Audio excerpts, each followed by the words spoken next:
Thank you for the introduction, Dr. Price. Today I'd like to talk to you all about Cercospora leaf blight and our search for resistance and ways to quantify resistance. So, I'm going to give a quick introduction. Cercospora leaf blight is a pathogen of soybean.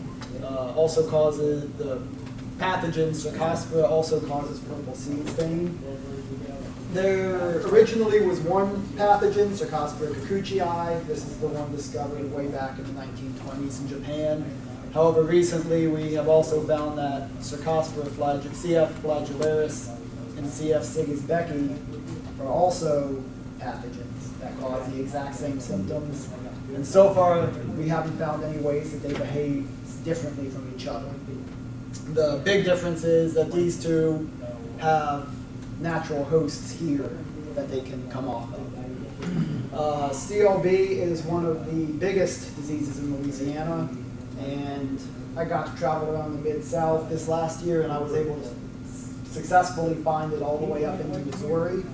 And I've heard from a few farmers that they're seeing it as far up as Illinois and Iowa this year. And some of the symptoms you'll see, it'll often start off with a purpling or bronzing of the leaves. They'll get leathery.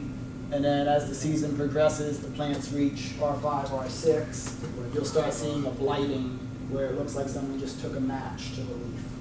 And then at the end, when you harvest your seed, you can get purple seed. When you get that seed at harvest, is there a doctor at the plant? Yes. That high is very unlikely. That's a selected batch, but yeah, if you get enough purple seed, and I don't know the exact numbers on it, but they will document. So these pathogens, all three of them produce the same toxin, cercosporin. And the thing about this toxin is it's purple-red, and it actually needs light to cause damage. It takes in the energy from light, produces reactive oxygen species, which then degrade all types of cellular constituents. And this toxin is widely considered to be the pathogenicity factor. Other Cercospora pathosystems, when they knock out this gene, it is unable or severely diminished ability to cause disease. So one of the big issues with Cercospora is that no one's found a way to get good quantities of inoculant. It doesn't readily sporulate in culture. And this leads to a lot of issues in terms of trying to screen for resistance because it limits us to field, which is great in real world application, but sometimes you need faster, more controlled measures in greenhouses or in laboratory settings to look for resistance. And for that, we really don't have any tools. So what we started looking at is ways to indirectly test for resistance without inoculant. And one way that we've been seeing success with is what we call the leaf disc assay. And essentially you purify out that toxin that I talked about, and you treat discs of different soybean cultivars with the toxin, and then you'll have control and treat it, and then after a certain number of days, you measure chlorophyll as a measure of how much damage the leaf disc occurred. Basically, the difference is how resistant it was able to be to the toxin. It's very minimal in terms of effort, in terms of material cost. There's no fancy equipment other than a spectrophotometer. And what you'll get is a nice range at the end of how much, in this case, chlorophyll A was lost over 3 to 6 days treated with Cercospora. And each one of those colors is a different variety. There you can see the leaf discs in the solution. And what you'll get, I've picked out one that's been labeled resistant and susceptible by this measure. So along the top you have the resistant one, along the bottom you have a susceptible, and then left is control, right is cercosporin treated. So on the cercosporin treated down here on the susceptible one, you can see a lot of the leaf discs have been skeletized basically. They've lost a cellular structure. They've lost a lot of their pigment. When you actually touch them, they feel like they've necrosed. They feel ew, basically, gooey, nasty. Whereas in a more resistant one to the toxin, what you get is, you can see that it retains a lot of its structure, its color, and then you're actually able to measure this photometrically via the chlorophyll A.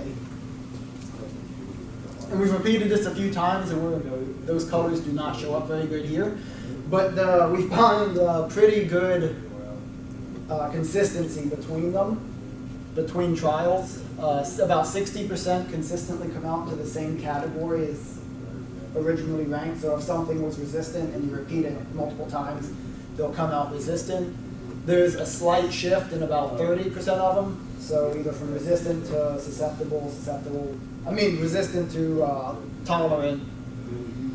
Essentially just one across, and then there's about 8% that are unexplained. They can move wildly between whether they're resistant or susceptible depending on which replication you do. And this isn't too bad for early on in this assay trying to figure it out. And one of the reasons we believe that it may be switching is due to environmental factors, one of which being soil type. So we've also done studies on growing these soybeans in different soil types and then testing this leaf disc assay on them. And what we found is that the tolerance to cercospora can change on a variety basis to the soil type. So here you have 3 varieties, A, B, and C, grown on 2 different soil types, one from Alexandria, Louisiana, and one from Baton Rouge, Louisiana. Variety B, there was no differences. Yes? Were prior year crops the same in that study? Were the what? Were the prior year crops the same in those studies? I'm sorry.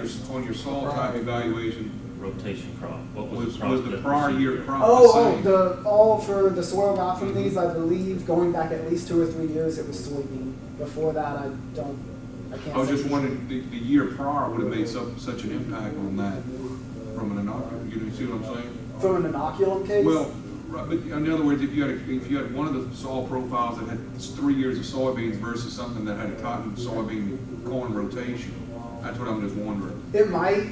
I don't think that would come into play on these. I was pretty sure to select from fields that I knew consistently had soybeans in them. All right. So, but it is possible. I haven't tested that.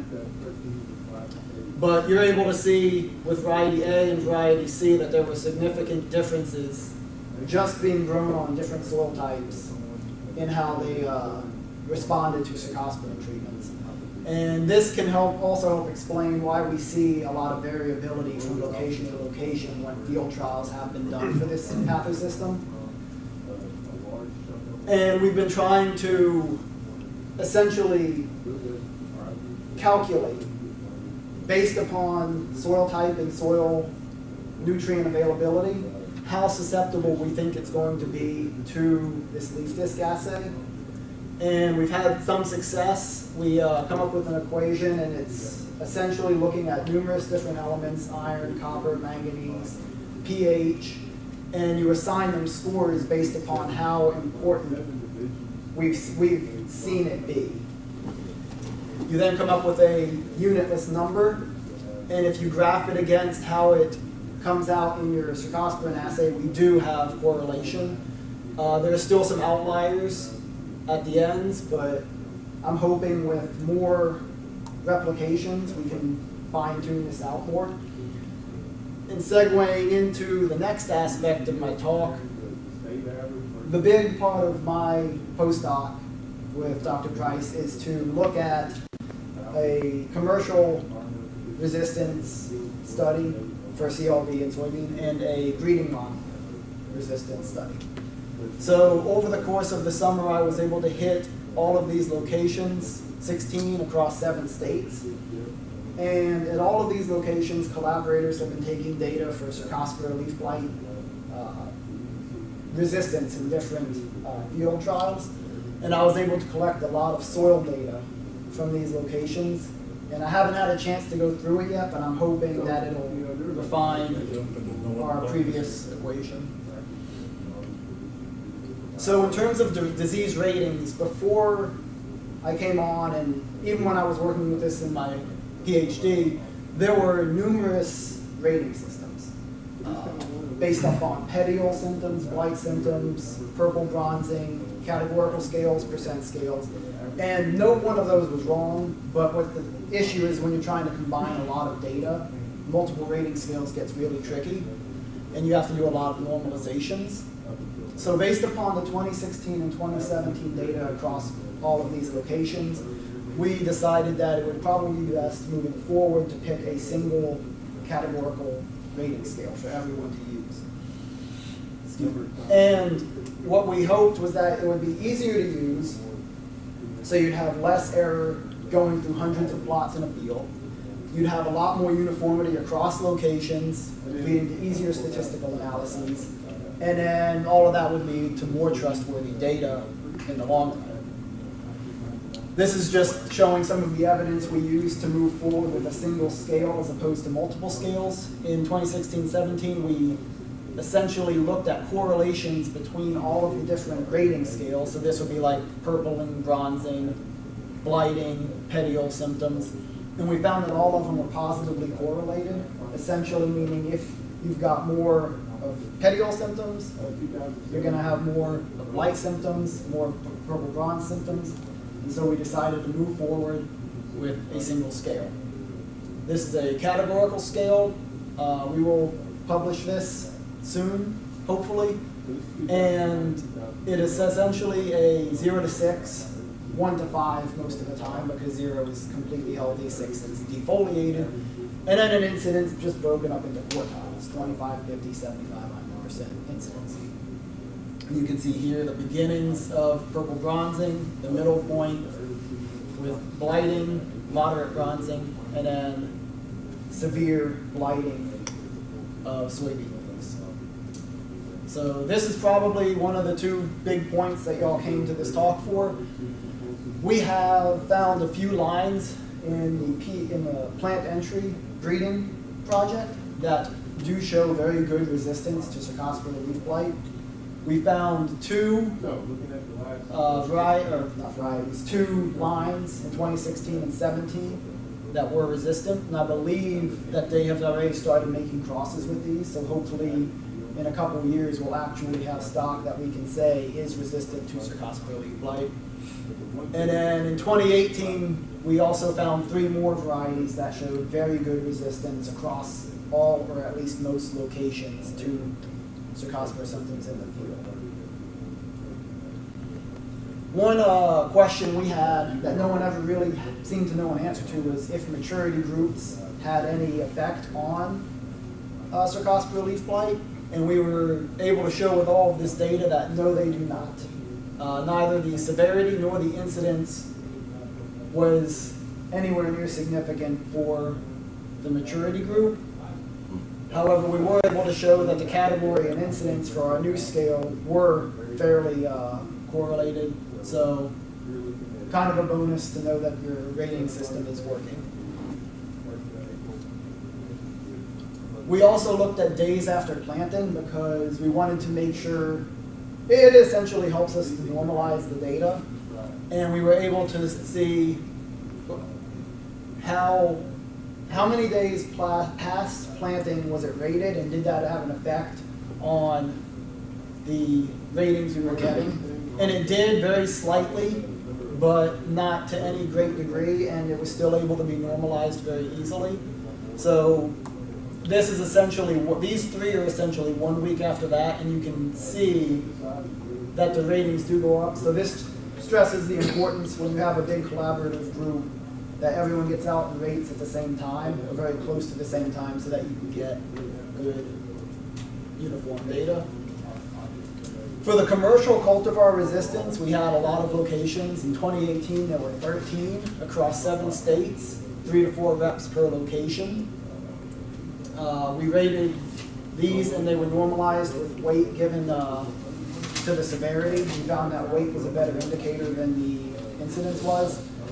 And these are just arbitrary. There were no true resistant commercial cultivars, nothing that was 100% resistant. But we were picked essentially the top 20%, the lowest 20%, and then the middle was just some, either it had across the board okay, ratings, or it had good ratings one place, bad at another. So for the resistant cultivars, we found 5, 6, 11, and with a asterisk around progeny 4930 LL, it was extremely resistant in Arkansas, having almost 0.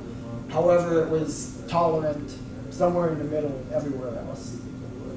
And these varieties we found to have very good resistance, and I was relieved when I talked to some farmers yesterday and mentioned these varieties, and it's anecdotal, but they said that the ones who had planted this also noted that they did not see much CLB in the past year. And as someone who traveled the entire Mid-South last year and saw it at every location, that makes me feel good and like we're on the right track. We also found... Brian, back to those ones that are resistant, is there any some particular phenotype about them at all, or that you can make some type of inference about the resistance, or? Go ahead. I was going to say this is really new data. This just came out I just got this completely compiled about a week or 2 ago. So I do intend on looking into that, but at the moment I don't have any.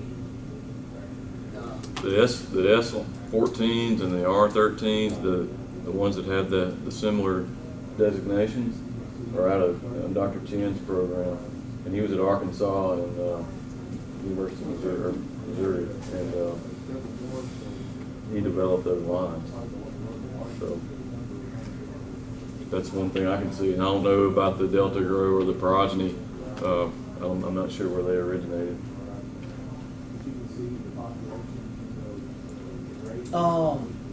I find almost equally good as finding the resistant cultivars as finding ones that we can tell people, if you've consistently got Cercospora leaf blight in your fields, you should steer clear of these other varieties. So these 6 were overall fairly susceptible, and these 2 especially at almost every location had the highest ratings. So we can hopefully have all of this data published within a month or so and get this out and be able to say, avoid these, plant these, if you are worried about Cercospora leaf blight or your fields have a history of Cercospora leaf blight.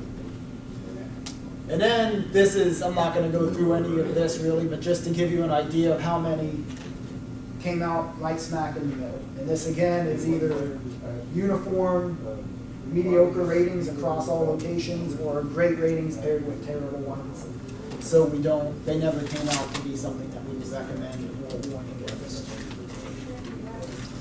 To wrap up, I'd just like to talk about one slide of where I'm going with this project. So that map that I showed of all those locations, along with collecting ratings, data, and soil samples, we were actually able to isolate the pathogen from every single location. And we've built a collection of over 1,000 isolates from 7 states at all 16 locations. They've been cataloged, backed up for future projects, and currently we are doing 2 big projects. One to determine the population, which of the 3 species are where. And then to tie into that, we're doing fungicide resistant testing. So we should be able to tell on a state-by-state basis which fungicides could work and which won't work on your populations. And hopefully there will be some really good information coming out to say which of the species is resistant to what. Is there any movement between that? Are there clear delineations? And I think it could help a lot moving forward, just in terms of general CLB management. So with that, I would like to thank a ton of people. I probably forgot a few people on here, and if I did, I apologize. But this size of a project can't be done without a lot of manpower and man-hours that I could not do on my own. And I'd like to thank LSU and the funding agencies, the Soybeanborn, for their support. And I'll take any questions if I can. Yes? Not a question, but just an observation. I think you did an excellent job. I really loved the data you presented. But going back to that original question I had on the soil profile, I know it's complicating the data set tremendously, but if you actually would encompass planting date on top of that, I guarantee you'll actually see a direct correlation. The later you plant, the worse the incidence level is, regardless of soil type. So it's just something to keep in mind as you go forward, and as you evaluate and continue to release the data. Yeah. We have a great statistician working with us. The guy's a mathematical genius, and he's helping me with all of my stats. And we actually have like planting date, grading date, a lot of soil data, a lot of environmental data that we're going to be analyzing against. Like I said, I just didn't have time before this I think meeting. you did a great job. Very impressive. Thank you. Right, what's, some of those that had the purple seed stain and other stuff, is there any reports of this being seed-borne? Is that why we're seeing it moving into other areas? So, in my best understanding, it can be seaborne. However, Dr. Doyle at LSU did a study looking essentially at, he cataloged what the population looked like in the seed. He then planted it, and at various points throughout the growing season, he sampled it again to look at population. And what he found is that the population actually shifted a lot over the course of the growing season, and I don't know the exact numbers on that, but what that is suggesting is that while it is seed-borne, a lot of the inoculum is coming from the environment it's planted into. So it's likely that there are alternate hosts, there's detritus in the field, and that's where a lot of your spores are coming in. Do you have any data or recommendations, say, if you find the field that's got it, and you want to rotate to get rid of it, you know, how many? So, I mean, it's be different in every situation, but how many crops do you think? there have been a few studies, and there's another one currently going on looking at exactly that, how long the spores remain viable on detritus in the field. And we won't know the data for that. That's not actually my project, that's Dr. Doyle's project, so I don't want to step on too many feet here, but he is looking at that. However, I do know that there have been studies looking at just how long the spores can remain viable, and I think the upper limit's around 4 years. So rotating for 1 year, yes, it probably would decrease, but exactly how much, I'm not sure. Plus, But there's going to be a point where it can be profitable. You know, but is it going to be worth the time to put something back in to make it worse? I think the alternative hosts are having too much of an influence for that to actually. I don't know for sure. I'm just speculating here, but I think that there are a lot of alternative hosts for the Flagellaris in particular. So even if you did do something about the accumulation and the debris, you would still have that outside influence from your alternative host. So you would have spores coming in every year anyway. It's another reason to look for resistant varieties. One thing I was wondering is if you could determine which your species composition at each location, and then look at your disease severity at each location and figure out which species is more aggressive. that was one proposal for this project. Actually, Kelly Whiting was bringing it up, but one of the issues with that is just manpower. In terms of, you would need a much more rigorous sampling method to sample on, like, because we don't have the data yet, obviously, but I have a suspicion we're going to get a good mix of population. So you would need to select from individual varieties, rate the disease, and then, so. Yeah, that'd be pretty intense. Yeah, but who knows? Maybe someone else can take up that torch. Any other questions? Thank you all for coming to listen to my talk. I hope you all have a good day. Yep. Thanks for the input.